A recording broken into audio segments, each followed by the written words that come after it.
Bonjour à tout le monde. Nous allons partager un petit shiur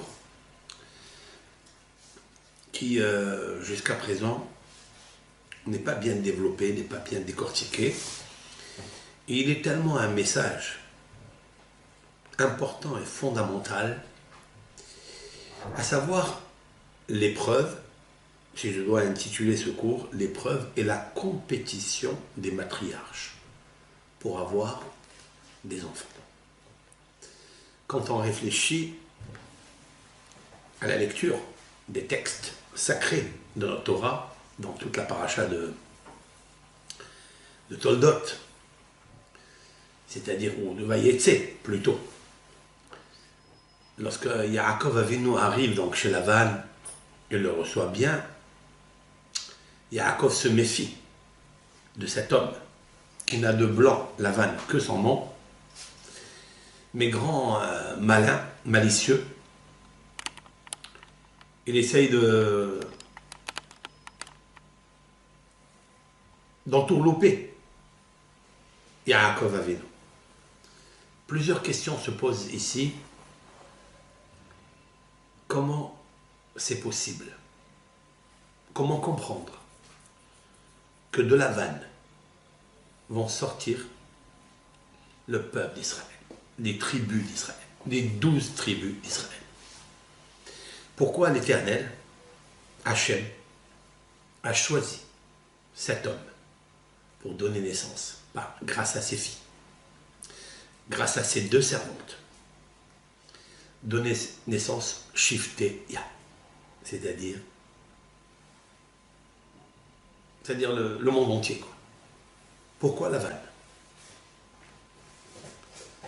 Cette question, elle est posée parmi les commentateurs, et chacun peut se poser cette question. Qu'est-ce que nous, autant que singulier, ou autant que l'ensemble d'Israël, peut-on apprendre et extraire? Quelles leçons nous pouvons apprendre de là? La deuxième question, lorsqu'on lit bien chaque verset de la naissance de chaque patriarche, de chaque Shifteya, tribu, on peut attribuer aux matriarches Rachel et Léa une compétition a priori exagérée. Par exemple, chacune, elle va dire: maintenant mon mari m'a accompagné. Elle a appelé Lévi parce que Léa, elle a appelé son troisième enfant, qui l'avait ni Ishi. Mon mari m'accompagne. Mon mari est fusionnel. Alors que précédemment dans les textes, la Torah dit Vayar Hashem kisenu Léa. Et l'Éternel voit que Léa est détestée. Qu'est-ce que ça veut dire? Est-ce que ça veut dire que Yaakov, il a montré à Léa qu'il n'aimait pas? Hasbe Shalom, de préserve. Il est marqué Vayar Hashem. Uniquement Hashem a vu que Léa est détestée. Ça veut dire que personne d'autre n'a montré à Léa qu'elle n'est pas aimée. La Torah nous dit Verachel Akara. Et Rachel est stérile. Quelle est la juxtaposition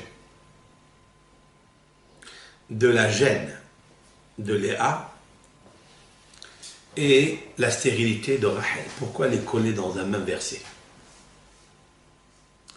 Est-ce qu'on peut dire que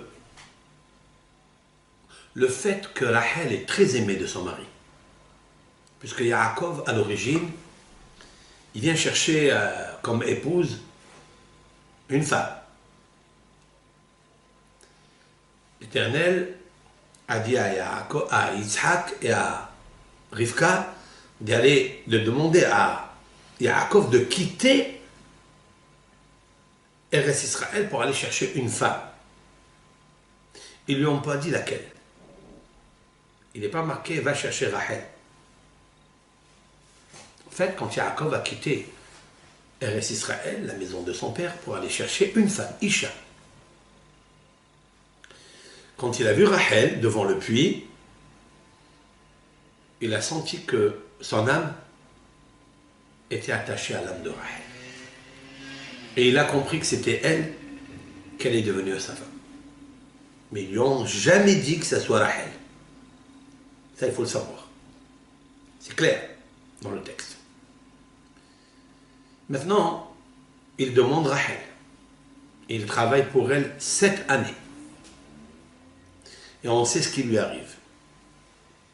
Il lui donne les simanim. Alors, les simanim, c'est quoi? Il y a qui disent ce sont les lois de la femme. C'est-à-dire Nida, Hala et Ner. Il faut allumer la bougie vendredi soir, pour Shabbat, qu'il faut observer les lois de pureté familiale, et il faut pétrir du pain, prélever la Hala. Pourquoi? Parce que Rachel est à l'instar de Sarah Imenu, de Rivka Imenu. C'est la correction du péché originel, le Hara. Comme explique le Zohar HaKadosh. Sur cela, il y a des grosses questions à poser. Si c'est ça les simanim que Rachel, la nuit du mariage, devait déclarer à Yaakov, vous savez très bien que que Yaakov aurait pu reconnaître la voix de Léa et pas celle de Rachel, puisque Lavan a entourloupé, a rusé Yaakov en faisant entrer Léa, la grande, et pas Rachel. Donc lorsque Yaakov, même s'il n'a pas parlé avec elle, normalement, Léa va lui transmettre le code des simanim. Ner, dans la graphie du mot Hana. Hana, c'est la grâce. Hana, c'est Hala, Nida, Hadlaka.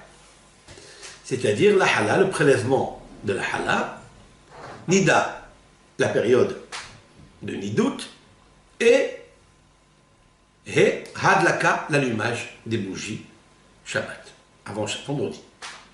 Normalement, la voix de Léa, Yaakov, il sait que c'est Léa et c'est pas Rachel.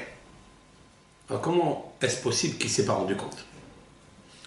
Pour cela, il y a une première réponse. En fait, Léa et Rachel étaient jumelles. Et elles se ressemblaient. Comme Yaakov et Esav se ressemblaient. Puisque, d'après certains commentateurs, Rabbeinu Behaye,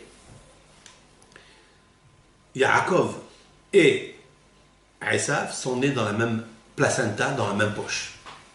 Et avec la même tipa, c'est-à-dire avec le même betsa. Betsa, c'est l'ovulation. La même goutte, le même œuf, si l'on peut dire ainsi, sont nés ensemble. C'est pourquoi ils se ressemblaient. Léa et Rachel aussi, ils se ressemblaient. Donc, qui s'assemblent se ressemblent, qui s'assemblent dans le même placenta se ressemblent dans la physionomie et se ressemblent aussi dans la voix. Donc, Léa a parlé, elle a dit Hala, Nida, Hadlaka, Yaakov ne s'est pas rendu compte. Il y a qui disent plus que ça. Le Gaon Ben Ish Hai, dans son livre Sod Yesharim, un livre qu'il a écrit sur la Kabbalah, la mystique juive, il a dit que Yaakov était tellement élevé dans sa pensée. Il est tellement kadosh, tellement spirituel, qu'il n'a pas fait attention à la voix. Si l'on dit qu'elle n'était pas jumelle. Donc, a priori, Léa, on voit un comportement de Léa qui est rentré à la place de Rachel. Ce comportement m'intrigue, me dérange. peut déranger toute personne qui nous écoute, surtout les femmes. N'est-ce pas ici une ruse de la part de Léa? Si c'est ainsi, pourquoi Léa mérite d'avoir 6 enfants de Yaakov? 6 enfants, c'est énorme, de Yaakov, plus 2 de la servante Zilpa. Et lorsqu'on regarde le texte, Léa témoigne Rachel qu'elle est plus grande tzadikette que Rachel. Où on le voit, c'est marqué que après que Léa a accouché Réhouven, Shimon, Lévi, Yehuda, c'est-à-dire le 4e enfant, elle a remercié Akadosh Baruch Hu. Pourquoi elle a remercié cette fois-ci Akadosh Baruch Hu? Parce qu'elles étaient toutes des prophétesses et elles connaissaient la prophétie qui a déclaré que Yaakov va se marier avec 4 femmes. Je dis 4 femmes, pas 2 femmes maîtresses de la maison et 2 servantes. 4 femmes, suivez avec moi, et il va donner naissance 12 Shevatim. Mais on ne sait pas de qui et de quelle femme il va donner les Shevatim. Léa a pensé, comme elle était tzadikette, elle a pensé que chacune, normalement, va recevoir 3 enfants. 3 Shevatim. C'est équitable, pas de jalousie, pas de gêne, pas de mahloquette, pas de rivalité entre elles. 3 enfants pour chacune, c'est bien. Mais voilà que Léa se rend compte que l'Éternel lui fait un cadeau exceptionnel. Léa. Lequel? D'avoir un 4e enfant. Et pour cela, elle remercie Hachem, Yud-Ke Vav-Ke, le nom de Hachem, comme la Torah le stipule, Hapa'am Odé et Adonai, Vatikra Shemu Yehuda.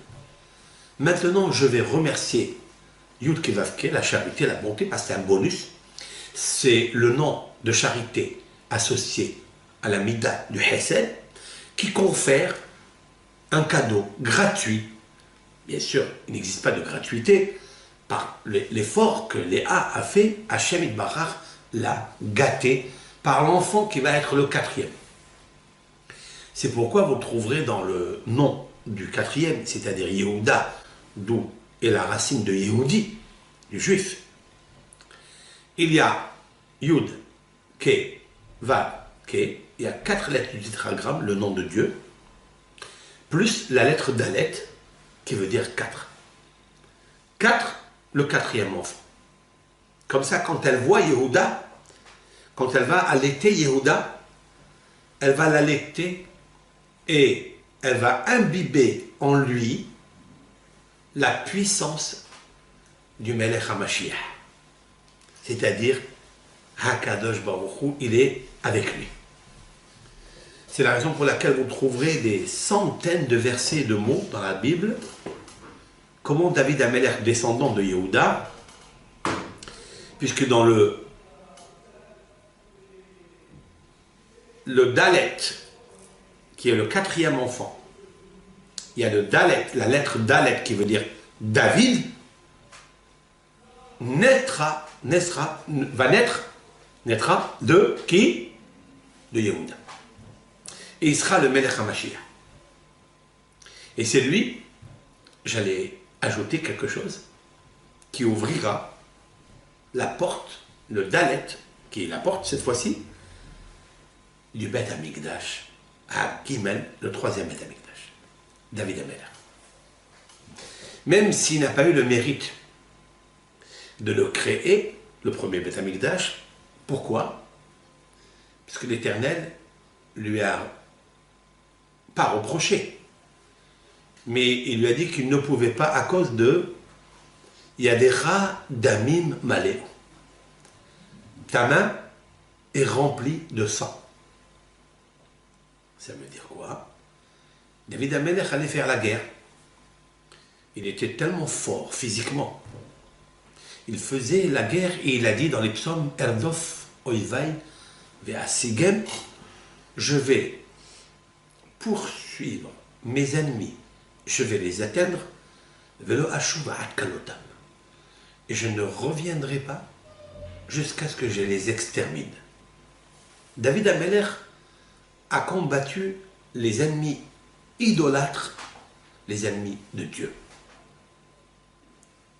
Tous ceux qui se levaient pour rouspéter, pour s'insurger, pour détourner l'unicité de Dieu, David Ameller était là pour le fléchir, le combattre jusqu'à extermination.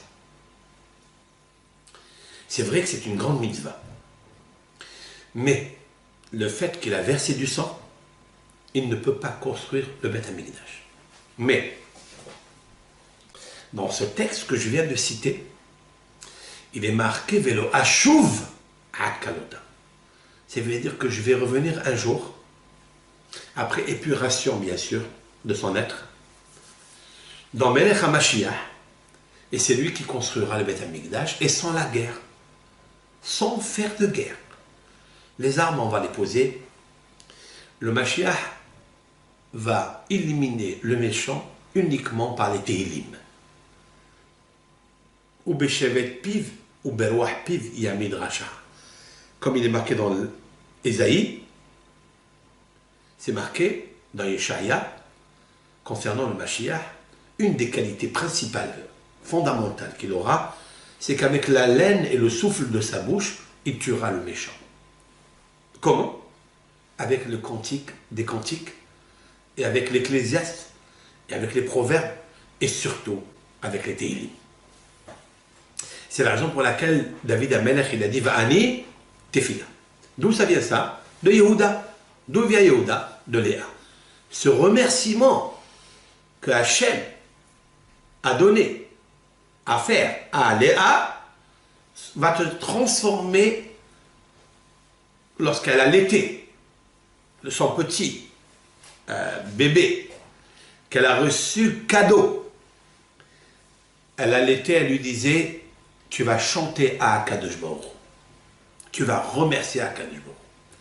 Tous les Tehillim, c'est un remerciement à Hachem. Voilà, donc, maintenant, il est marqué après, que Rachel a vu qu'elle était stérile. Va terrer Rachel kilo yalda le Yaakov.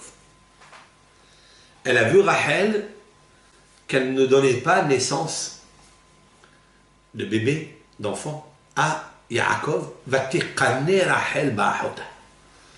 La Torah explicitement nous dit que Rachel est devenue jalouse de sa sœur Léa. Ça veut dire quoi? Rashi explique au nom de nos maîtres, elle a dit comme cela, que si Léa n'était pas une grande sadéquette, plus que moi, l'Éternel ne lui aurait pas donné des enfants comme ça. À quel moment elle a dit une chose pareille, Rachel? Pas quand elle a eu Léa le premier, le deuxième, le troisième. Elle a dit ça lorsque Léa a eu son quatrième enfant. Et ça, le quatrième enfant, ça a prouvé que Léa était plus grande dans la tzidkout que Rachel. Et ça, c'est le témoignage même essentiel qui vient de la bouche de Rachel. Va tekane Rachel be'ahoda. Nos sages disent, à propos d'un verset qui dit, Al tekane Bareshaim ki imbir at Hashem kolayom. Ne jalouse pas les méchants, ne jalouse pas les riches de ce monde, ceux qui sont dans le confort, ceux qui pratiquent les plaisirs et les désirs dans ce monde. Ki imbir at Hashem kolayom. Seulement jalouse ceux qui ont la grandeur de la Yirat Shamayim, et ça tu peux être jaloux d'eux toute la journée. Ceux qui pratiquent la Yirat Hashem toute la journée, ceux qui pratiquent l'étude de la Torah, la Tzedaka comme le Ham Israël, d'eux, tu dois être jaloux. De qui s'agit-il? De Rachel et de Léa. Rachel était jalouse de Léa, attachée la crainte de Dieu qu'elle avait, Léa. Elle vient chez Yaakov Avinu où elle lui dit Havali banim, donne-moi des enfants. Qu'est-ce qu'elle voit? Elle voit qu'elle n'a pas donné naissance de son mari qui l'aimait, Yaakov. Je veux des enfants. Alors que Yaakov, sa priorité, depuis qu'il a vu Rachel, puis il ne savait pas qui était la femme qu'il allait épouser. Son père lui a dit Isha Misham, prends une femme, je te peux demander laquelle. Va dans ma famille, prends une femme, ça peut être Léa, ça peut être Rachel, ça peut être Zilpa, ça peut être qui tu veux, prends-moi une femme. Mais Yaakov a fait une petite erreur, laquelle il s'est attaché à Rachel. Il a vu que dans Rachel, il y avait quelque chose de particulier. Pourquoi? Parce que la Torah stipule, pour la première fois quand il voit Rachel, Rachel yefat to'al v'yifat mar'eh. Et Rachel était une femme belle, de physionomie et de forme. Bien sûr, on ne parle pas ici, à part la beauté physique que Rachel avait, mais surtout celle qui était métaphysique. Yefat To'ar, cela veut dire, elle avait la notion de la Tiferet et la Malchut. Elle avait les deux ensemble. Tiferet, c'est-à-dire la splendeur. C'est-à-dire, on voyait sur elle les traits du caractère qu'elle était chica, silencieuse. Et silencieuse, c'est la Tiferet. Quand on regarde une personne avec des midot tovot, qui n'est pas nerveux, qui n'est pas jaloux, qui est calme, posé, alors on est tenté à proposer, pas à imposer. Parce que tu vois, cette femme, elle n'est pas exposée. Ça, c'est très intéressant.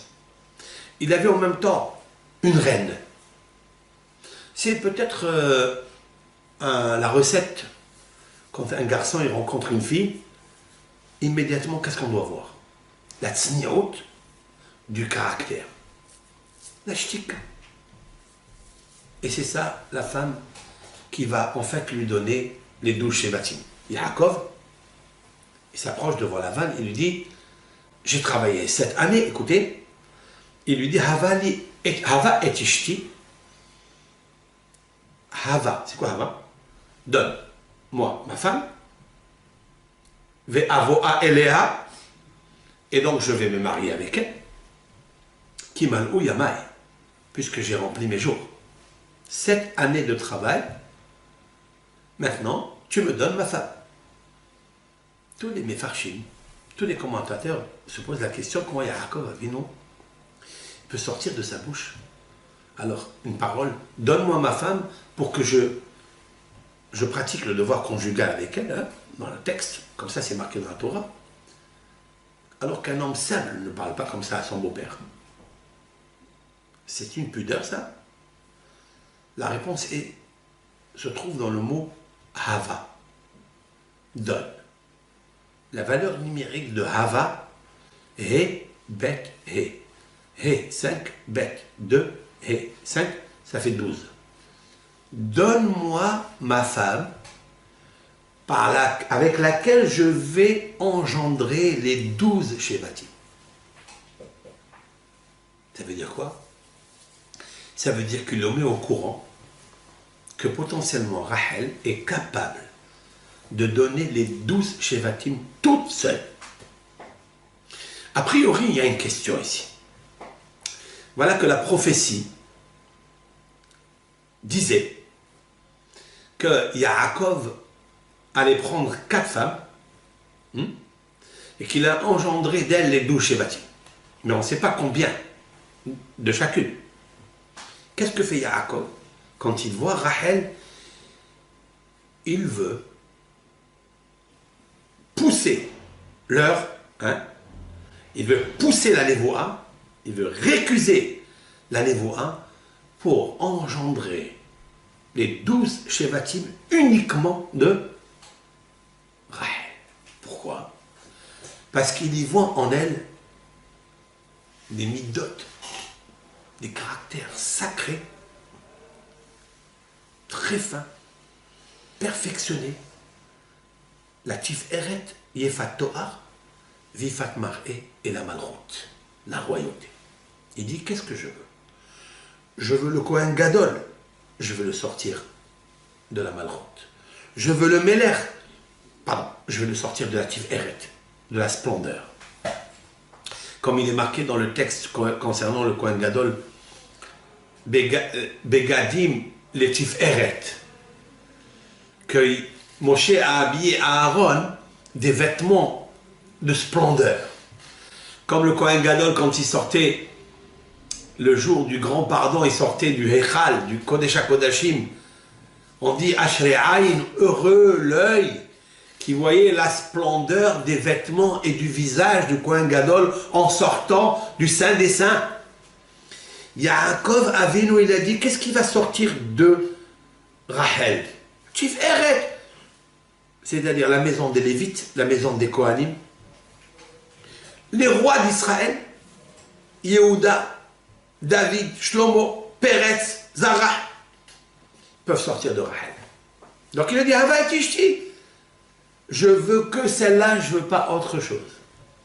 Waouh, il a commis une grande erreur, enfin, par rapport à la personne qui se trouve à côté de lui, c'est-à-dire Lavan. Lavan l'entourloupeur, il lui dit quoi? Tu veux avoir les 12 Shevatim que d'une seule femme? Et alors qu'est-ce que je veux faire des autres? Qu'est-ce que je veux faire de Léa? Pour l'instant. Après on parlera de Zilpa et de Bila. Il n'était pas question pour Lavan de laisser la grande. Hein? Ça veut dire quoi? Ça veut dire que Lavan, il a des midotovot.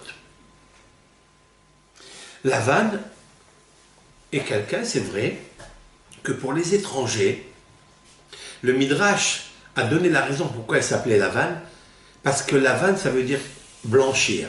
Il blanchissait les visages des invités qui venaient dans son auberge.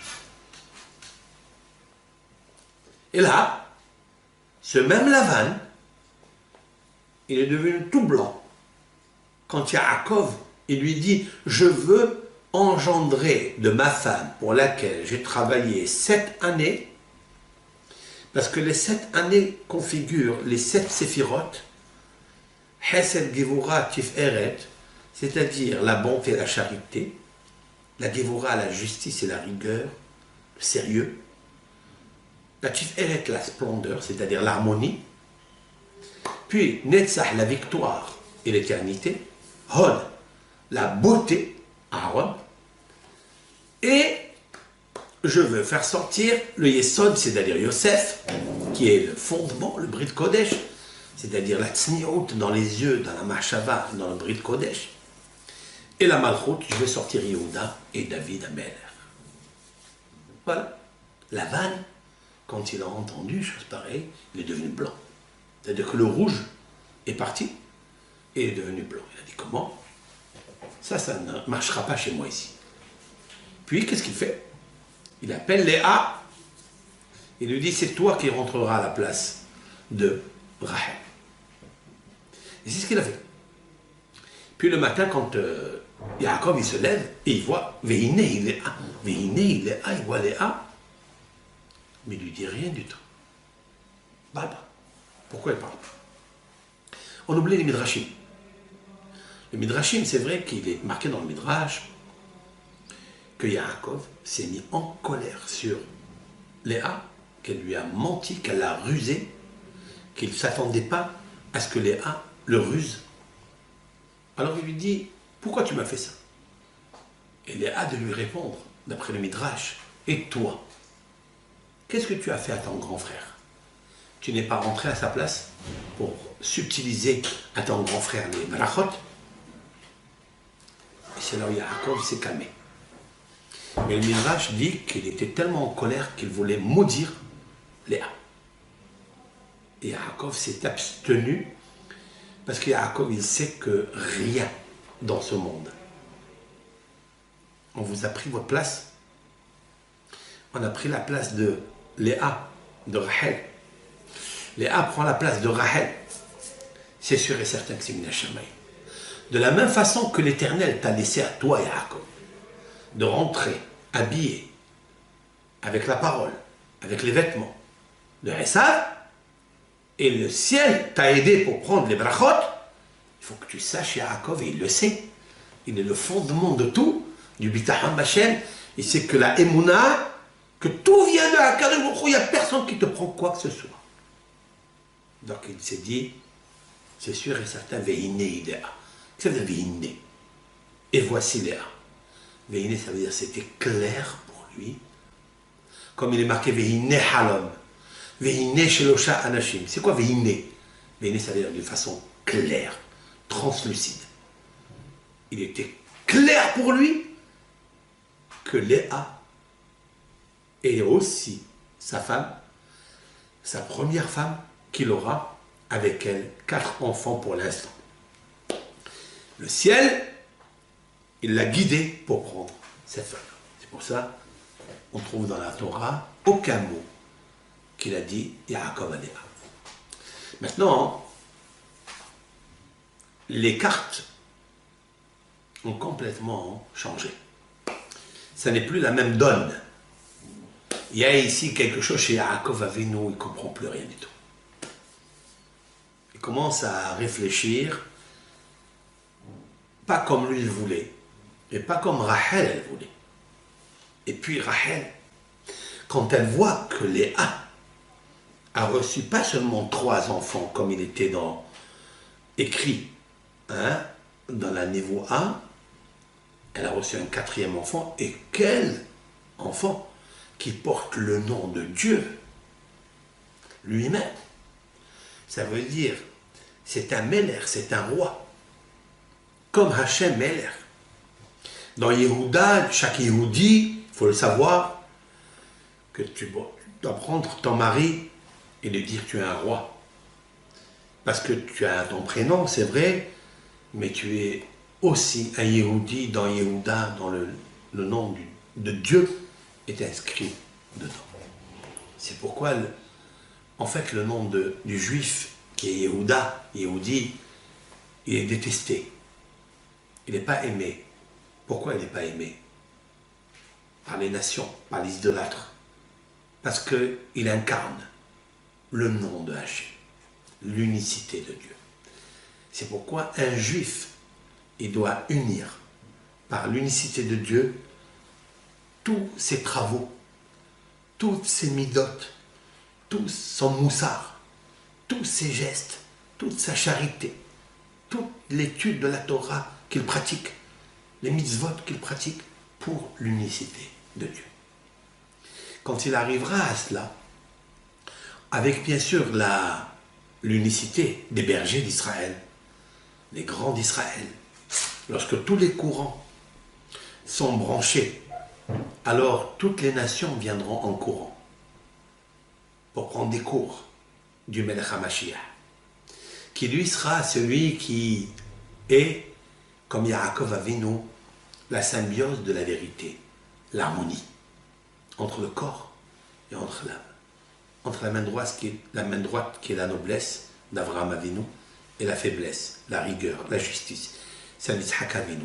Lui, c'est le corps qui relie, c'est la lettre Vav qui relie les 2 mains, c'est-à-dire la charité et la rigueur. Ça, c'est Melech HaMashiach. Et tout cela, on le voit dans Yehuda, où il y a le nom de Yud Kevavke avec la lettre Dalet. La lettre Dalet, c'est-à-dire la porte qui s'ouvrira de la libération finale, la rédemption finale, qui se fait et qui se pratique par chaque juif qui aspire à cette rédemption et qui aspire à ce que les portes de Jérusalem soient ouvertes en sécurité, sans qu'il y ait ni les coups de couteau, ni les mehablim, ni des bombes, ni tout ce qui fait ravage, qui fait des meurtres, des crimes, qui crée l'angoisse, la peur, l'effroi. Ça, on laissera à la place du Melech HaMashiach. En attendant, nous devons tous et toutes nous réunir. Maintenant, le problème de Yaakov, ça n'est pas seulement d'avoir des Shevatim. Maintenant, dans sa tête, il est perturbé. Très perturbé. Et c'est ce que Lavan a réussi de faire. Maintenant, on commence à répondre à la question pourquoi Lavan mérite de recevoir les 12 Shevatim qui vont sortir de la matrice de ces deux filles, Léa et Rachel.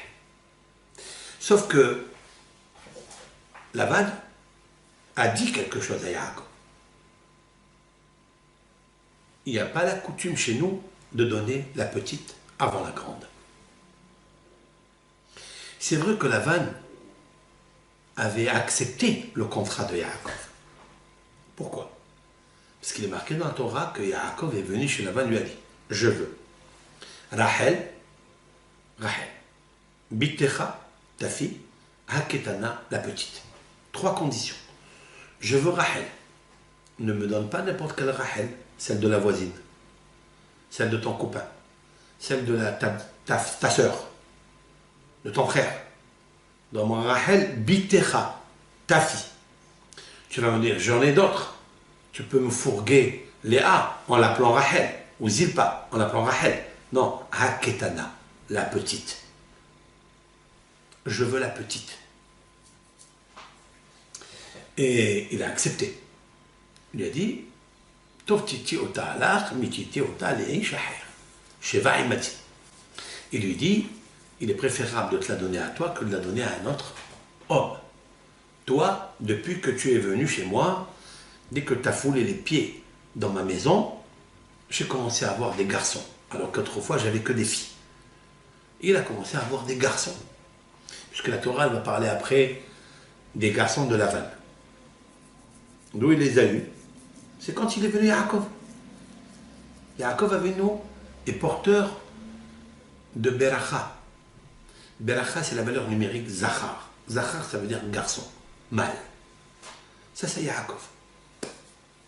Donc, Lavan, il lui dit, je ne peux pas humilier, même que je m'appelle Lavan, mais ça, c'est avec les autres. Mais ma famille, à moi, je fais très attention à ma grande fille. Et c'est pour ça que Rachel, Léa, elle va remercier Hachem et Barach d'être la première. Et c'est grâce à son père Lavan. Maintenant, je vais vous dire quelque chose. Lavan est un grand Sanois. Hein? C'est vrai qu'il est entourloupeur. Mais ça vient pas par la génétique. Je vais rappeler une autre question qui est un peu profonde. Abraham, il dit à Eliezer, va chercher une fille de ma famille, de la maison de ma famille. Il va y trouver Rivka, en sachant que Lavan, son frère, était un Rammaï. Il était idolâtre, mais il a sorti de l'idolâtrie de la maison. Dès que Eliezer est venu, il n'y avait pas de place pour lui et pour les chameaux.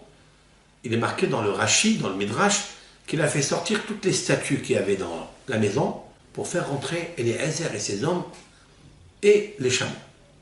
Donc Lavan fait un effort exceptionnel.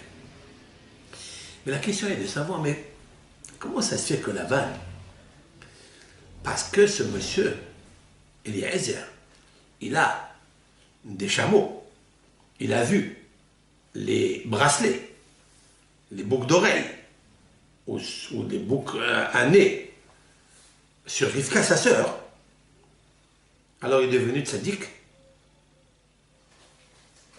Non. Non. Il y a quelque chose d'extraordinaire à vous dire. Et grâce à cela, on va comprendre pourquoi Lavan, il mérite de recevoir des 12 Shevatim dans sa maison. Dans la Torah, il est marqué comme ça. ותרוץ הנערה ותגד לבית אמה, כדברים האלה. רבקה, elle revient donc d'abreuver les chameaux d'Eliezer, elle reçoit les bracelets et elle lui raconte tout ce que Eliezer lui a dit. Tout de suite après, c'est marqué Ul Rivka ah Ushmo Lavan. Et pour Rivka, il y a un frère, son nom est Lavan. Vayarotz Lavan el Aish. Et Lavan, il court vers l'homme, c'est-à-dire Eliezer. Ahutsa, dehors, El Aïn, vers le puits. Et tout de suite après, c'est marqué Vayi kirot et un nezem. Et ce fut lorsqu'il a vu le nezem, la boucle d'oreille, la boucle du nez, et les bracelets, sur la main de sa sœur, et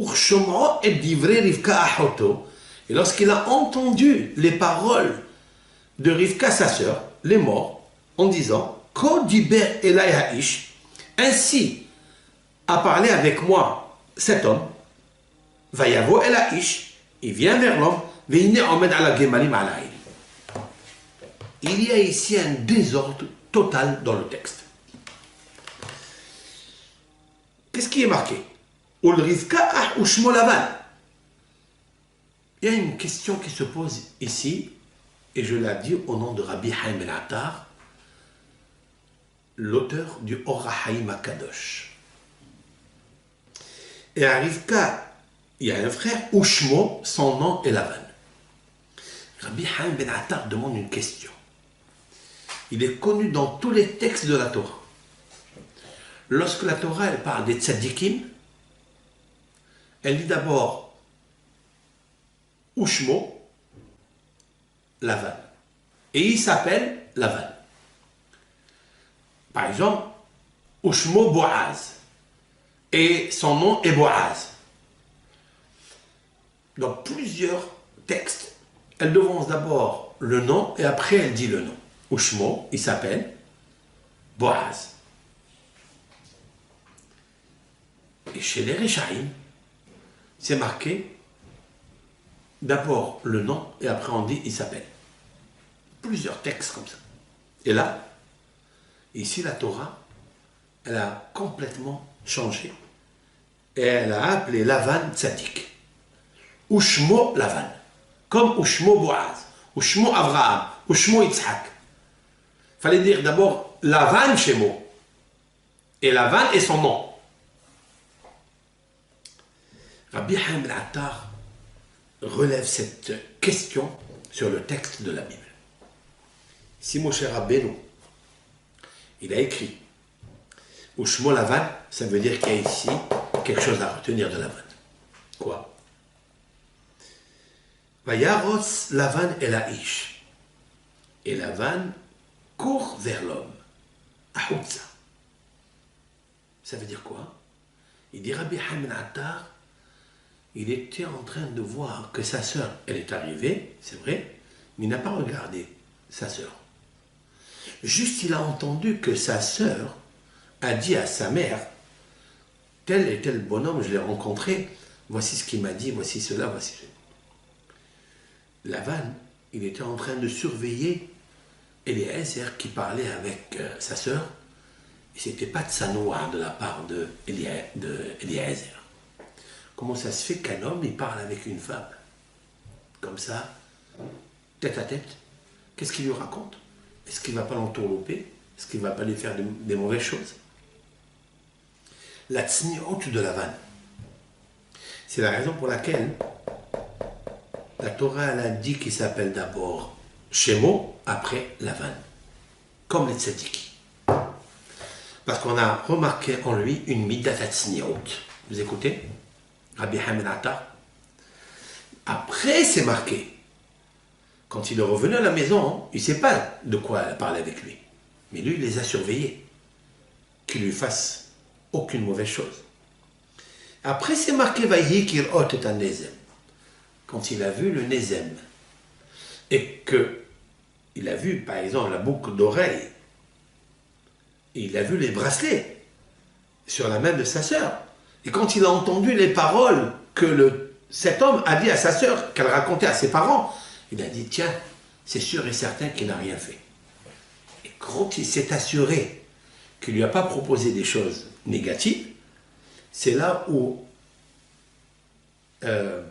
Lavan va courir derrière son frère, Eliezer, et il va lui demander de venir à la maison, et il va lui dire une phrase extraordinaire. Bo Beruch Hashem. Viens, toi qui es béni de Dieu. Vayomer Bo Beruch Hashem, Lamata Amod Ba'utz. Lavan va sortir de sa bouche quelque chose qui n'a jamais sorti de sa bouche. Quoi? Il dit à Eliezer, Bo, viens, Beruch Hashem. Tu es le béni de Dieu. Pourquoi il lui dit une chose pareille? Parce qu'il dit, Rabbi Hamid Attar, parce qu'au début il l'a soupçonné. Comme il a soupçonné qu'il parlait avec sa sœur, que ce n'était pas de sa noix, ce n'était pas pudique, alors, maintenant qu'il s'est avéré qu'en fait, il voulait juste cette fille, parce qu'Abraham l'a chargé d'une mission pour le fils d'Abraham, Yitzhak, pour se marier avec elle, il dit, Bo Beruch Hashem. Vous savez ce que nos sages disent sur cela? Que Eliezer, alors qu'il était Canaan, c'est-à-dire de la tribu de Canaan, descendant de Canaan, fils de Noah, qui était maudit par son père, là, Eliezer est sorti de la notion du statut de maudit au statut de béni. Bo Beruch Adonai. Eliezer est sorti Miklal Arur le Baruch. Incroyable. Par la bouche de qui? Par la bouche de Lavan. Autrement dit, que cette fois-ci, grâce à la pudeur de Lavan, de ne pas laisser sa sœur parler avec un homme étranger qu'elle ne connaît pas, il a blanchi la malédiction de Eliezer est passée du statut de maudit à béni. Vous écoutez ça? À ce moment-là. Et plus que ça, il est marqué Vayaros Lavan El Ha'ish. Et Lavan court vers cet homme-là. Parce qu'il vient de comprendre que c'est un homme extraordinaire. Que Eliezer n'était pas un imposteur. Et c'est ça qui a donné la force à Lavan. Il lui dit à Eliezer, allez, rentre maintenant. Va anochi piniti abayit, et moi j'ai vidé la maison. Ou makom la gemalim, et une place pour les chameaux. Piniti abayit, de quoi il l'a vidé? C'est marqué, Rashi, il l'a vidé de la Avodah Zarah. Voilà peut-être, d'après moi, une réponse à la question connue. Comment est-ce possible que Lavan mérite que naisse dans sa maison, par ses filles, par ses servantes, Shifte Ya Adout l'Israël? Parce que Lavan, à un certain moment, il a fait très attention à la tsniout. Et pas seulement cela qu'il a mérité, il a mérité plus encore de sortir Eliezer de la galère, de la malédiction. Et plus encore, c'est de vider, de jeter la Avodah Zarah, les statues. Autrement dit que si on a la tsniout, si on a la pudeur dans sa parole, on fait très attention à Shemirat Negiah, alors on peut avoir beaucoup de bracha, beaucoup de bénédictions. Je termine mon cours et je continuerai avec l'aide de Hachem pour expliquer la compétition qu'il y avait entre les matriarches à partir de maintenant. Seulement à partir de maintenant. Quel est le trouble de Yaakov Avinu? Comment Yaakov doit gérer les femmes qu'il a, autrement dit Léa et Rachel, plus les shfahot, enfin, qui sont devenues ses femmes, comme on va le voir par la suite.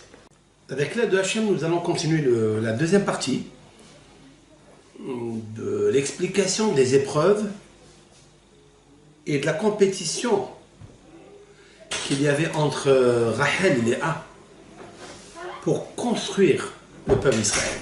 mérité d'avoir des enfants de Yaakov Avinu. Nous avons déjà expliqué quelques minutes de réflexion ensemble ce matin. Et là, je continue la deuxième partie qui est très intéressante. Normalement, Léa va donner le Mashiach Tzidkenu de la tribu de Yehuda, certes, puisqu'il descend de Yehuda, Mashiach ben David. Mais il nous faut comprendre que Boaz, qui s'est marié avec Ruth, qui va donner naissance donc à Melech HaMashiach, ils ont dit devant tout le clan d'Israël, et ils l'ont dit à Ruth, soit comme Rachel et Léa, Asher Banu et Bet Israël. Soit comme Rachel et Léa qui ont construit la maison d'Israël. Ils ont devancé Rachel à Léa. En parlant ici de Boaz qui est donc de la descendance de Yehuda, fils de Léa. Cela veut dire que tout le monde est d'accord que Rachel, c'est le principal de la maison. Pour devenir le principal de la maison, il faut beaucoup de mérite.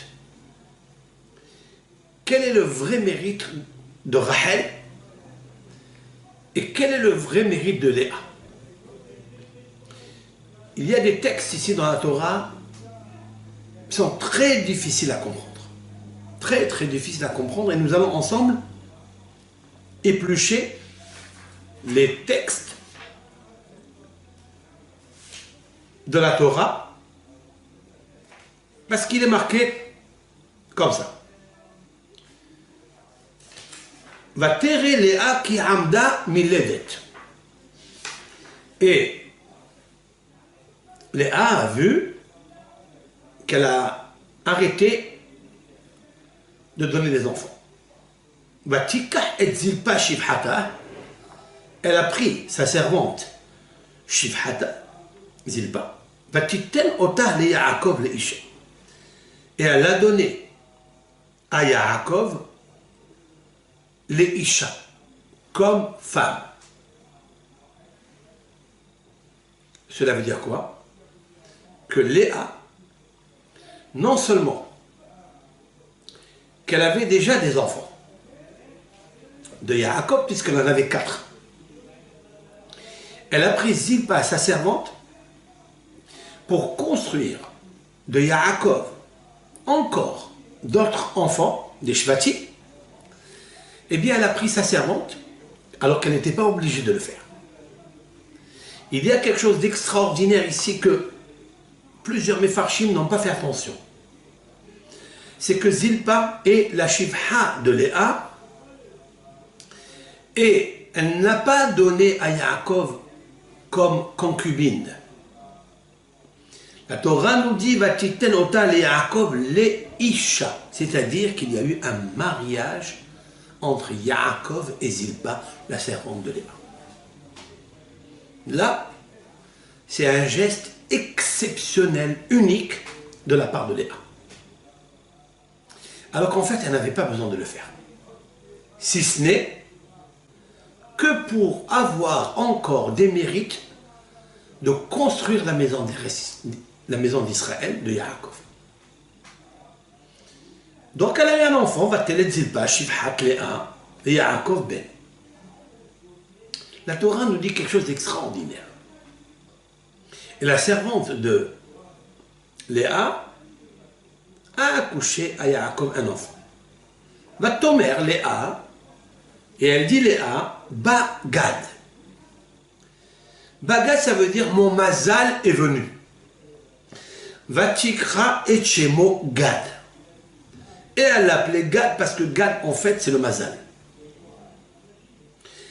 Alors vous remarquerez, et tous les Mefarshim, Rashi, le premier, il remarque que Bagad, c'est en deux mots. C'est-à-dire, on écrit Bagad en un seul mot, mais on lit en deux mots. Autrement dit que Bagad, cela veut dire il m'a trahi. Et Bagad, en deux mots, mon mazal est venu. Pourquoi la Torah? Dans le Sefer Torah, il est écrit Bagad. Ça veut dire Bet Gimel Dalet. Bagad, ça veut dire rébellion. Cela veut dire trahison. Trahison de qui? Rébellion de qui? Rashi se pose la question. Et en deuxième réponse, il dit la chose suivante. Davar Aher. Deuxième explication. Lama nikret teva ahat bagad. Pourquoi nous lisons un seul mot, bagad. Kemo bagad tabi. Cela veut dire tu m'as trahi, dit Léa à Yaakov, que chez Bata el Shivhati, quand tu étais marié avec ma servante. Keish, comme un homme, chez Bagad Be'eshet Nehorim, qui a trahi la femme de sa jeunesse, c'est-à-dire son zivoug. Ici, là, quand on s'arrête là, dans ce texte, on ne comprend pas ce qui se passe. Qui a choisi, de son propre gré, de donner la servante Zilpa à Yaakov? N'est-ce pas Léa? Mais Léa avait une très grosse difficulté. Parce qu'elle n'avait pas besoin de donner sa servante à Yaakov, étant donné qu'elle avait des enfants. Cette histoire de servante qu'on donne au mari, on l'a appris de qui? On l'a appris de Sarah Imenu. Sarah Imenu est stérile. Elle est stérile pendant 75 ans. Et normalement, Abraham peut prendre une autre femme à la place.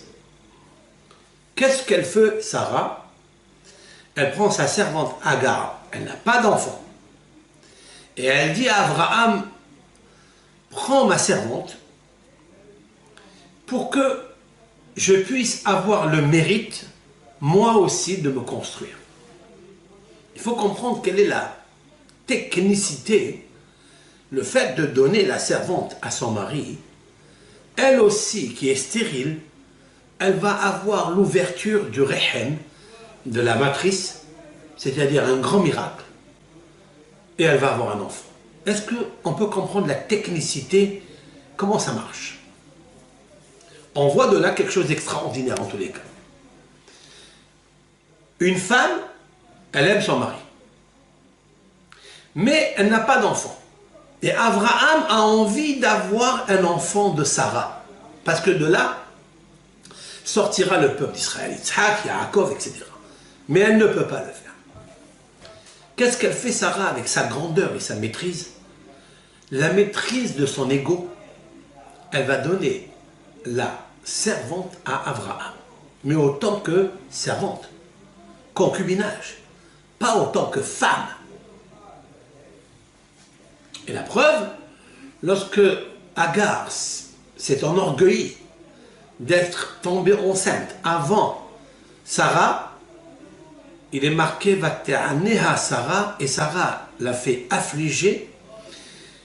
Et Abraham a dit à Sarah, prends ta servante, fais-lui ce qui te semble bien pour elle, pas pour toi. On voit quelque chose d'extraordinaire ici. Que la matriarche Sarah s'est dépassée et elle a accepté une rivalité de qui? De sa servante. Maintenant, Léa, en fait, elle n'a pas besoin de faire une chose pareille. Léa, elle a 4 enfants de Yaakov. Alors pourquoi elle prend cette servante? Pour elle, elle a en fait une contradiction.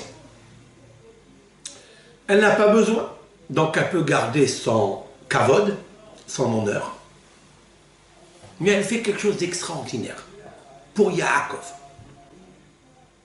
Cela veut dire que construire le peuple d'Israël, il faut passer par des épreuves. C'était une très grosse épreuve pour Léa, parce qu'elle semblait comme si Yaakov va trahir l'amour de sa jeunesse, c'est-à-dire de son zivouk, en prenant cette chifha qu'elle va lui donner. Mais ce qui est extraordinaire, c'est qu'elle ne lui donne pas autant que concubine, mais autant que femme. C'est-à-dire, elle a marié sa servante avec Yaakov. Retenons maintenant cet épisode. Donc elle donnait un enfant, le premier s'appelle Gad. C'est la raison pour laquelle elle s'appelle Bagad, parce que pour elle, comme si Yaakov l'a trahi, même que c'est elle de sa propre volonté l'a fait, mais pour elle c'était difficile. Cela veut dire quoi? Cela veut dire que elle n'a pas négligé Yaakov Avinu. Elle n'a pas amoindri, amenuisé le kavod de Yaakov Avinu en lui donnant sa servante. Au point où elle lui dit, j'accepte qu'elle soit même ta femme. Chose que Sarah n'a pas fait. Retenons ça. Puis elle a un deuxième enfant avec lui. La Tomel et Ab et Oshé, elle l'appelait Asher. Cette fois-ci, Asher, c'est-à-dire le bonheur. En fait, du deuxième enfant de Zilpa, elle retrouve la force et elle l'appelle le bonheur. Le premier, trahison, le deuxième, le bonheur. Il nous faut comprendre ces étapes, ces évolutions qui arrivent et qui existent dans la personne qui, des fois, va faire Messirut Nefesh. Il va enlever tous ses intérêts, tout ce qu'il aime, c'est-à-dire Yaakov, et il va donner la Shifha, la servante, pas autant que concubine, mais autant que femme. Et ça, c'est quelque chose d'extraordinaire, mais quand même, c'est une petite trahison, même si elle le fait pour le peuple d'Israël, parce qu'elle ne peut pas le faire avec un lèvre, un cœur parfait. C'est impossible. Mais comme le but de l'homme dans ce monde, l'homme, c'est-à-dire H majuscule, l'homme-femme, c'est de partager avec les autres, même quand ça te coûte très très cher. Alors quand ça te coûte cher, c'est vrai qu'il y a un moment très difficile qu'on peut appeler entre guillemets trahison. Parce que c'est injuste de faire une chose pareille. Mais puisque Yaakov, il doit construire la maison d'Israël, il doit construire 12 enfants, Léa est prête à se sacrifier, même si c'est une, entre guillemets, une trahison au départ, mais après, c'est un bonheur.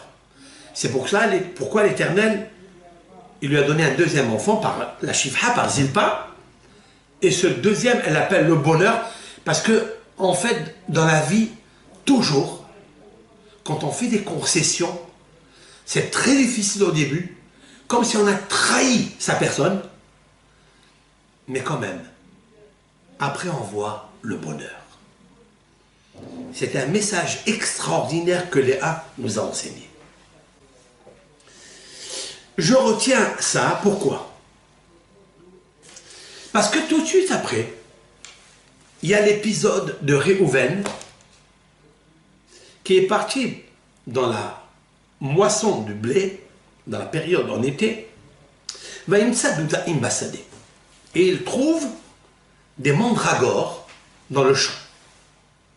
Il y avait Otam et Léa Imo, il les a apportés à Léa, sa mère. Tomer Rachel, elle Léa. Rachel, elle dit à Léa, Tenena li midudae bener. Donne-moi, s'il te plaît, des mandragores de ton fils. il faille ici bien réfléchir la juxtaposition des textes. Léa fait un grand sacrifice pour le peuple d'Israël. Mais Léa, elle est en compétition avec le Mazal de Yaakov pour accoucher pour lui, le maximum d'enfants. Et là, Akadosh Baruch Hu la récompense de quoi? Que son fils Réhouven, le premier, trouve les mandragores. Qu'est-ce que les mandragores? Ben, c'est une plante qui est la forme sexe masculin et des fois sexe féminin. Que naturellement, en absorbant cette plante, même une femme stérile, elle peut tomber enceinte. Donc Rachel, quand elle a vu une chose pareille, elle, qui était stérile, et de longue date, elle demande à Léa, s'il te plaît, donne-moi un peu, donne-moi des mandragores de ton fils. Cela veut dire quoi? Elle s'arrête de prier. Nos sages disent que lorsque un ben Israël, il peut obtenir un enfant par une voie naturelle, par une voie du Teva, il faille qu'il se précipite pour le faire. Parce que l'Éternel aussi accorde à la nature toute sa puissance. Il nous faut passer toujours par la nature. Et l'Éternel a créé dans la nature des plantes qui peuvent guérir la stérilité. Donc elle a dit, ça ne veut pas dire que j'arrête de prier, mais je dois prendre comme un médicament des plantes naturelles pour tomber enceinte, pour construire la maison de Yaakov. Pourquoi? Parce qu'il ne faut pas compter sur le miracle lorsque tu peux compter sur quelque chose de naturel. Comme ça disent nos sages, pourquoi? Quelle est la raison? Parce que si quelqu'un reçoit un miracle, alors qu'il peut le faire d'une façon naturelle, il risque de faire une restriction dans sa récompense éternelle de Olam Haba. On peut lui enlever, lui diminuer les mérites de Olam Haba. C'est la raison pour laquelle il faille passer par une voie naturelle. Maintenant, on comprend de là que Léa, plus elle prie, plus elle a envie que Yaakov Avinu ait des enfants, parce qu'elle désirait, elle aspirait à ça, pour augmenter les Shevatim. Akadosh Baruch Hu lui a envoyé, même d'une façon naturelle, alors qu'elle était stérile. On a dit qu'elle s'est arrêtée d'accoucher, de tomber enceinte. Ta'amod miledet. Elle s'est arrêtée d'accoucher. Ça veut dire qu'elle est maintenant stérile. Qu'est-ce que fait l'Éternel? Quand Léa, elle a fait quelque chose d'incommensurable, alors qu'elle n'a pas besoin de prendre sa servante, parce qu'elle a des enfants, elle veut lui donner à la servante, mais pas autant que concubinage, mais plus que ça, autant que mariage, c'est-à-dire que Zilpa devient la femme aussi de Yaakov. Akadosh Baruch Hu lui envoie quelque chose d'extraordinaire d'une façon naturelle. Elle n'a pas besoin de miracle pour tomber enceinte. Qui trouve les mandragores? Réhouven. Pourquoi la Torah a souligné que Réhouven, le premier enfant de Léa, c'est lui qui a trouvé les mandragores? Immédiatement, Rachel, quand elle voit ça, ça veut dire que sûrement ils ont dû parler ensemble. Alors Rachel lui dit, s'il te plaît, donne-moi un petit peu de tes mandragores. La réponse de Rachel est très étonnante, de Léa, pardon, très étonnante. Va tomer là, et Léa répond à Rachel, Hama'at kahter et ishi, encore un petit peu tu m'as pris mon mari, Velakahat gam eduda e beni. Tu veux prendre aussi les mandragores de mon fils? Ça, c'est très très très étonnant de la part de Léa. Comment est-ce possible que Léa puisse sortir de sa bouche que Rachel lui prend son mari? Attendez, je pense que c'est le contraire ici. Qui a pris le mari de qui? N'oublions pas que Rachel, c'est la chouchou de Yaakov. Pour elle, il a travaillé 7 années. Et quand il a été rusé par son beau-père, il a retravaillé 7 années, 14 années, pour avoir Rachel. Et lorsque elle a vu que Léa est rentrée sous la roupa, mais elle ne connaissait pas les simanim, comme on a dit ce matin, selon le Midrash, elle lui a donné des simanim pour ne pas l'humilier. Nos sages vont aller plus loin. Pour ceux qui disent qu'ils n'étaient pas, que Léa et Rachel n'étaient pas des jumelles, comme on a dit ce matin, le Midrash dit qu'elle s'est mise sous le lit de couche de Yaakov, et c'est elle en bas qui était sous le lit, elle a soufflé les simanim à Léa, sa sœur, qui était avec Yaakov. Et tu me dis que tu m'as pris mon mari?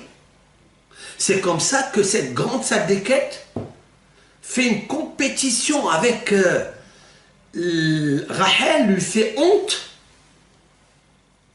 Et en plus, c'est extraordinaire. On a l'impression que Léa a envie de tout pour elle. Où se trouve le partage? Alors que le but des tzadékettes, du tzaddik, c'est toujours de partager avec l'autre et que lui, il doit s'écarter des intéressements, même s'ils lui appartiennent. C'est ça le tzaddik. Le tzaddik dans ce olam, c'est celui qui fait tout pour Akadosh Baruch Hu. Et plus on a la émouna, et plus on est content que l'autre a. Et même des choses que je possède, je dois le donner à l'autre. Et ici, c'est mon mari, c'est les mandragores de mon fils, et Rachel, alors, comment elle va supporter une chose pareille? Qu'est-ce qu'elle lui dit, Rachel? Va tomber Rachel. Alors Rachel répond gentiment. Lachen ishkav imach halayla tahaduda ebener. Dit alors, Yaakov sera avec toi cette nuit en compensation des mandragores de ton fils. Quelle puissance! Mais attention, attention, attention, attention. Nos sages vont dire ici que Rachel était prise au piège. Le fait qu'elle a négligé la couche de Yaakov de cette nuit avec Rachel, nos sages disent qu'elle a été sanctionnée fortement. C'est pourquoi elle n'est pas enterrée avec lui dans la caverne de Marpella. À cause de ça. On ne comprend plus rien du tout dans cette Torah. Moi, je ne comprends plus rien. Comment est-ce possible une chose pareille? Mais qu'est-ce qu'elle a fait? Elle était obligée. Non, elle n'était pas obligée de le faire. Ça veut dire qu'elle voulait compter plus sur une voie naturelle, mais il ne faut pas prendre cette voie lorsque tu vas humilier le tzaddik. Quand tu vas dire à Rachel, à Léa, pardon, tu vas aller toi à ma place cette nuit pour procréer encore les shvatim, un des shvatim, ça, il ne fallait pas qu'elle le dise. Alors qu'est-ce qu'elle fait? Elle meurt. Alors qu'est-ce que ça veut dire quoi? Au contraire, il me semble que d'après ce qu'on a dit, que le tzaddik, toute son essence, c'est de partager avec l'autre, même quand lui va lui manquer, même que c'est son propre mari. Au contraire, on aurait mis une couronne sur la tête de Rachel. Mais ce n'est pas ce qui a été fait ici. Alors il nous faut comprendre ça. Yaakov, il arrive du champ, Puis Léa, elle sort à son rencontre et lui dit, c'est avec moi que tu seras cette nuit-là. Très étonnant de cette sortie-là. Où est la tsniout de Léa? Puis Yaakov, il dit rien du tout. Mais elle lui dit, il est étonné, il lui donne la réponse, pourquoi, la raison pourquoi c'est cette nuit avec elle. Parce que j'ai été loué, écoutez bien ça, on dirait qu'on parle ici de business. Je t'ai loué pour être avec moi en compensation des mandragores de mon fils que j'ai donné à Rahel. Baishkav Ima Balayla. Et Yaakov était d'accord avec elle. Balaylahu. Balayla c'est au féminin. Layla c'est la nuit, au féminin. Mais il y a une faute d'orthographe ici, dans la Torah. Balaylahu. Balaylahi. Cette nuit-là. Alors la Torah aurait dû dire Balaylahi. He Yud Aleph. Et c'est marqué He Vav Aleph. Ou, qu'est-ce que ça veut dire? L'Éternel était d'accord avec Léa pour que Yaakov soit avec elle cette nuit-là. Balaylahu, c'est Dieu. Lui, Hachem, était d'accord avec elle. Et il a demandé à Yaakov de rentrer. Ça veut dire quoi? Nos sages expliquent que lorsque Yaakov devait pratiquer le devoir conjugal avec une des matriarches, il savait sans qu'aucune ne parle. Il n'y avait pas un calendrier qui gérait cela. Comment il le savait? Lorsque la colonne de nuée se présentait dans la tente de Léa, il savait que là, la Shekhina était, et que l'Éternel était d'accord pour naître un tzaddik, un enfant tzaddik. Quand elle allait chez Rahel, il savait. Cette fois-ci, la Shekhina, la colonne de nuée, était donc comme un GPS qui montrait à Yaakov dans la tente de Léa, et c'est la raison pour laquelle Yaakov a accepté. Qu'est-ce qui est marqué après? Vaishma Elohim el Léa. L'Éternel a compris Léa. Vatahar, Vateled Yaakov ben Hamishi. Elle tombe enceinte et elle donne la naissance à Yaakov d'un 5e enfant.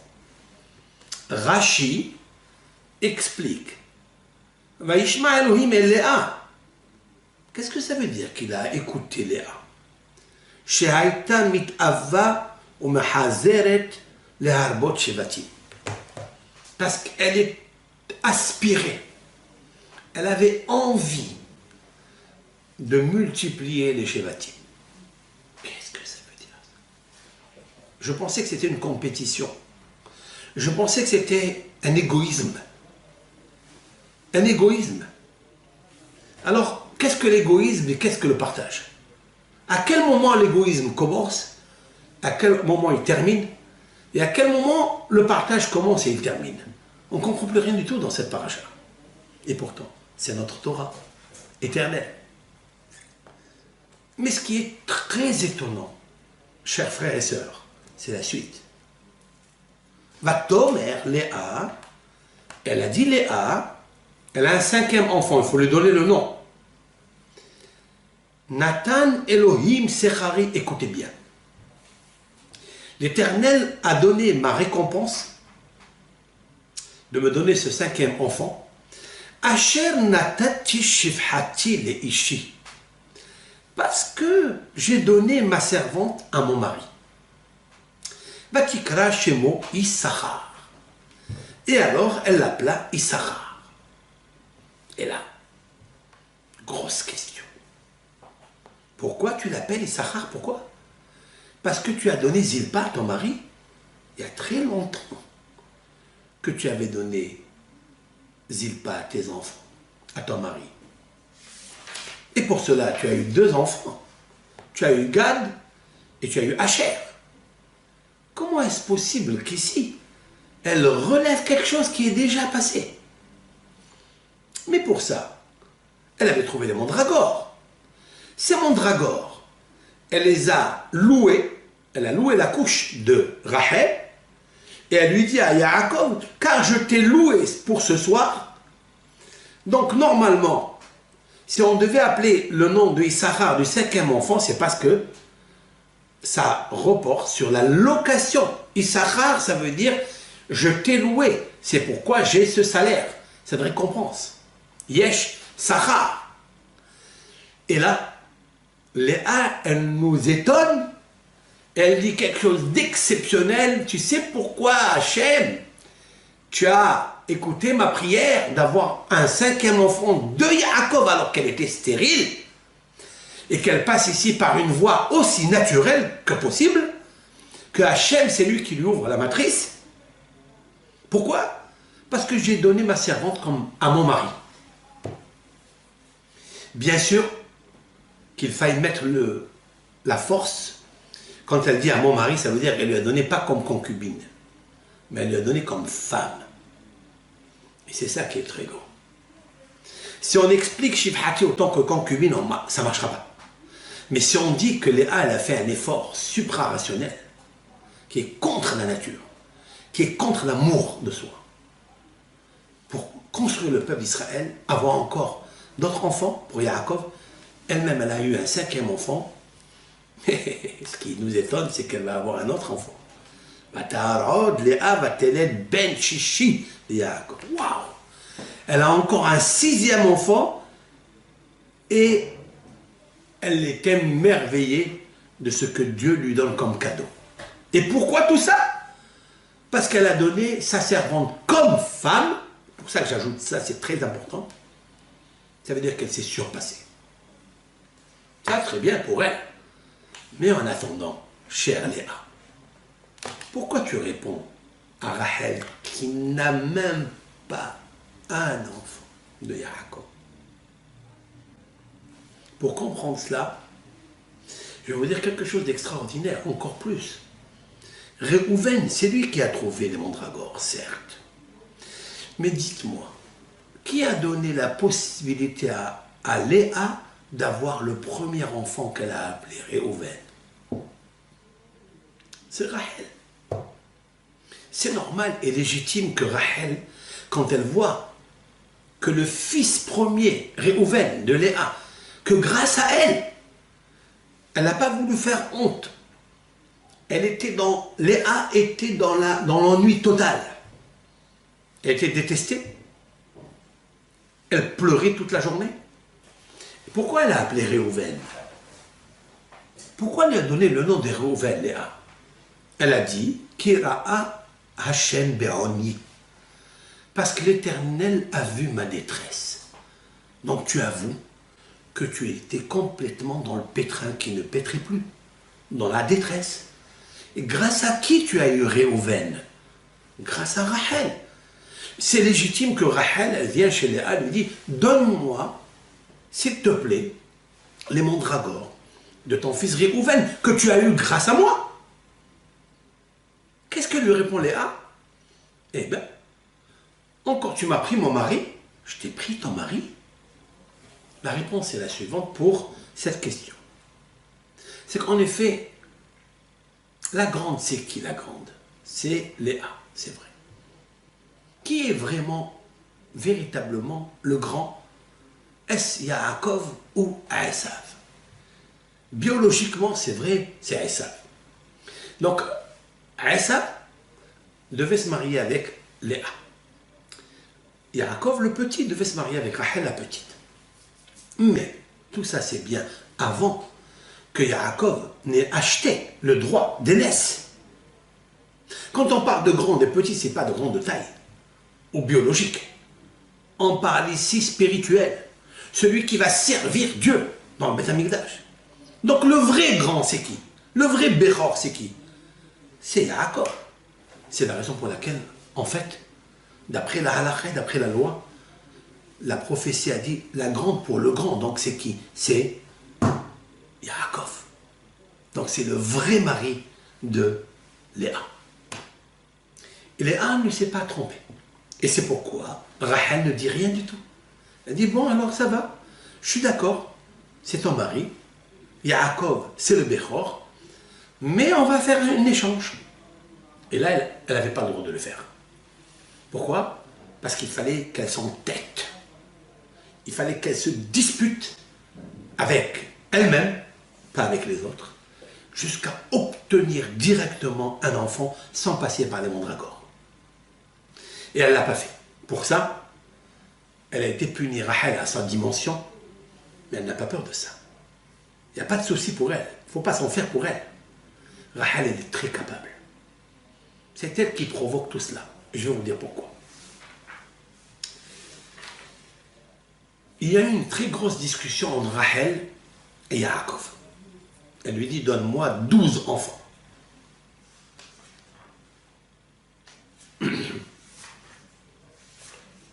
Ça veut dire, même après avoir eu des enfants avec Léa, Rachel insiste.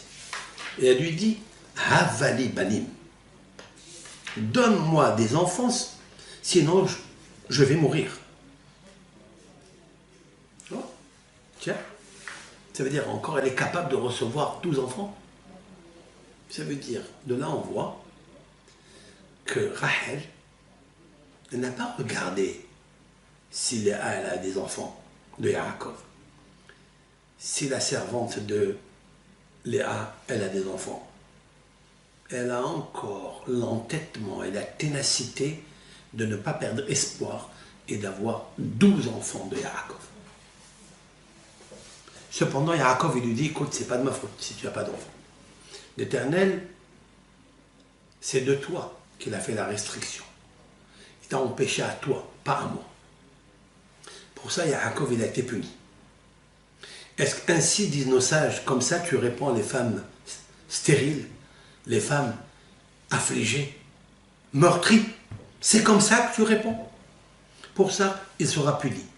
Il perdra plusieurs années de sa vie. Parce qu'il ne faut pas parler avec quelqu'un qui est déjà en détresse.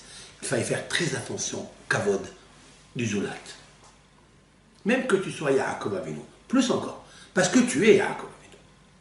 L'Éternel, il va faire très attention, il va être très minutieux avec les tzadikim. Qu'est-ce que fait Yaakov? Il lui dit, mais écoute, toi tu ne peux pas, mais pourquoi tu ne fais pas comme Sarah? Il lui dit, mais qu'est-ce qu'elle a fait Sarah? Ben Sarah, elle a donné sa servante. Qu'est-ce que fait Rachel? Elle lui dit, Iné, Amati, Bila, Bo Elea. Et là, c'est extraordinaire, le texte, comment elle est puissante dans la Torah. Iné, Amati, Bila. Voici Amati, ma servante, mais elle aurait pu dire Shifhati, qui est communément le nom qui indique la Shifha. Amati. Qu'est-ce que c'est Amati? Et puis, elle a dit à Yaakov, eh bien, prends ma servante. Et peut-être que je vais me construire grâce à elle. Donc elle a parlé, ça fait. Elle a dit ce qu'elle a à dire. Donc Yaakov, il a compris l'allusion. La Torah s'est marquée plus que ça. Immédiatement. Va titen les Rachel et Bila Shifhata les Yaakov les Isha. Écoutez bien ça. Rachel a dit, ah bon, Sarah, elle a pris la servante, c'est ça le concept que tu me donnes, mais je vais aller plus grande encore que Sarah. Sarah, elle a donné comme concubine sa servante Hagar à Abraham. Mais je vais aller, moi, plus grand que ça. Je vais te donner Bila comme femme. Les Isha. Et ça, elle n'était pas obligée de le faire. Et là est toute la beauté et la puissance de Sarah. Et grâce à ce geste qu'elle a diminué de sa personne pour le kavod de Yaakov, en lui donnant comme femme et pas comme une concubine, tout de suite après, on voit l'histoire de qui? De Léa. Après que Yaakov ait pris Bila comme femme, la Torah va relater que Léa ne peut plus tomber enceinte. Elle prend sa servante, elle la donne à Yaakov, elle prend Zilpa, elle la donne à Yaakov comme femme. Pourquoi comme femme? Ça ne suffit pas qu'elle lui donne comme servante. Elle a appris le moussard, la grandeur de Rachel. En fait, qui est le plus difficile ici? Rachel, ce qu'elle a fait Rachel, ou ce qu'elle a fait Léa? Bien sûr, c'est Rachel. Parce que Rachel n'a pas d'enfant. Elle peut donner à son mari, Bilha, sa servante, comme concubine, comme elle a fait Sarah. Elle est partie plus haut encore. Et de là, on voit que l'amour de Rachel, pas pour elle, parce qu'elle est intéressée, mais pour son mari Yaakov, il était tellement grand qu'elle était capable de faire un sacrifice, de créer une rivalité directe, c'est-à-dire donner une femme, une servante femme, comme mariage à son mari. Et c'est là où Léa, même qu'elle n'avait pas besoin d'avoir des enfants, alors que c'est vrai qu'elle s'est arrêtée d'enfanter, c'est elle qui a appris de Rachel de donner Zilpa comme femme. Maintenant, écoutez bien. Si c'est ainsi, je reviens à la question posée initialement. Quand Léa a eu le 5e enfant de qui? De Yaakov. Elle dit, l'Éternel m'a récompensé parce que j'ai donné ma servante à mon mari comme femme. Alors je l'appelle Issachar. Parce que le mot Sachar, c'est récompense. Et on a demandé la question, mais ce n'est pas à cause de ça, c'est à cause des mandragores qu'elle a donc échangé, elle a loué, elle a fait une location de la couche de Rachel par les mandragores. En fait, il y a les deux. Pourquoi il s'appelle Issachar? Issachar, comment c'est marqué dans la Torah Issachar? Yud, Sin, Chaf, Resh. Pourquoi 2 Sin? Sachar pour les mandragores. Sachar pour la Shifra. Mais ce qui est le plus grand, c'est la Shifra. Parce qu'elle n'avait pas besoin de donner comme femme. Qu'est-ce qu'elle veut dire par là, Léa? Qu'est-ce que les gens vont dire si je la donne comme femme? Hein? J'aurais pu la donner comme servante, comme concubine, comme elle a fait Sarah. Mais qu'est-ce qu'elle a fait, Léa? Elle n'a pas regardé ce que les autres vont dire. Elle a dit, moi je vais apprendre de ma sœur. Ma sœur, sa déquête, elle s'est surpassée en donnant sa servante Bilha comme femme. Moi aussi je ferai une chose pareille. Et c'est ça qui est extraordinaire dans les patriarches. Voilà pourquoi toute la tribu de Yehuda, Boaz, ils vont dire à Ruth, il faille que tu construises et tu aies le mérite de Rachel et de Léa, d'abord de Rachel. Même que Yehuda, Boaz sont de la tribu de Léa, mais ils sont tous d'accord que la grandeur, c'est Rachel. Et tout ce qu'elle a possédé, leur mère Léa, est venu grâce à la beauté, à la splendeur de la maîtrise de Rachel. Et c'est ça qui me fascine. Et maintenant, je vais vous dire quelque chose, je termine. À la fin des temps, Rachel, elle prie pour son peuple d'Israël. Parce qu'ils sont en galoute, elle dit, Hachem, s'il te plaît, ramène ce peuple en Israël. Fais rentrer les exilés des 4 coins du monde, dans les 70 nations. Et ramène-les en Eretz Israël, s'il te plaît. C'est mes enfants. Elle peut dire c'est mes enfants, oui. Elle peut dire c'est mes enfants.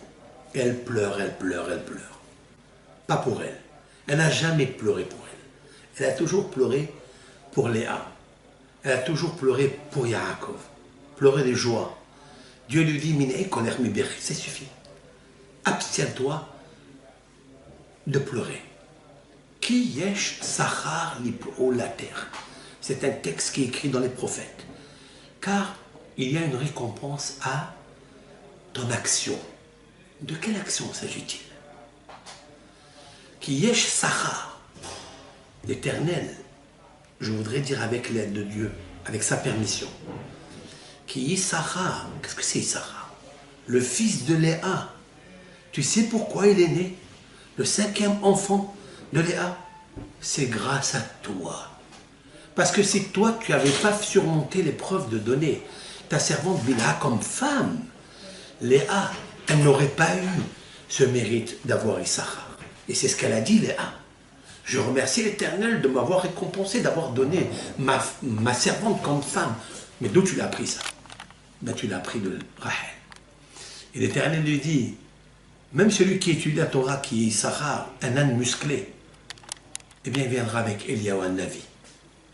Parce que la récompense est toi, en fait. C'est pourquoi toutes les personnes, tous les papas et les mamans doivent bénir leurs enfants, leurs filles, en leur disant vendredi soir que vous soyez comme Rachel et Léa qui ont construit le peuple d'Israël, la maison d'Israël. Vous croyez qu'on construit la maison d'Israël comme ça? Vous savez combien d'empêchements il y a? Combien de ténacité il faut? Même quand tu vois qu'on t'empêche, quand tu vois qu'on t'en crée des inconvénients à tout, à chaque pas de ta vie. Eh bien, Rachel elle nous a appris qu'il ne faut pas se décourager. C'est la raison pour laquelle ça marche aussi pour le Shalom Bayit. Même quand on voit qu'on s'écroule des fois, qu'on est à la porte du divorce, jamais il faut faire une chose pareille. Il faut savoir pardonner. Il faut savoir construire la maison d'Israël. Continuer encore et encore en apprenant, en s'inspirant de Rachel et de Léa qui ont construit le peuple d'Israël. Grâce au mérite de Rachel et Léa et Yaakov Avinu, à quel moment nous avons aidé un Navi, mais Merav Yamenu, et que on rentre tous Béchalom en Eretz Israël, et que la paix se déverse dans le monde. Amen. Kol Tov Lachem.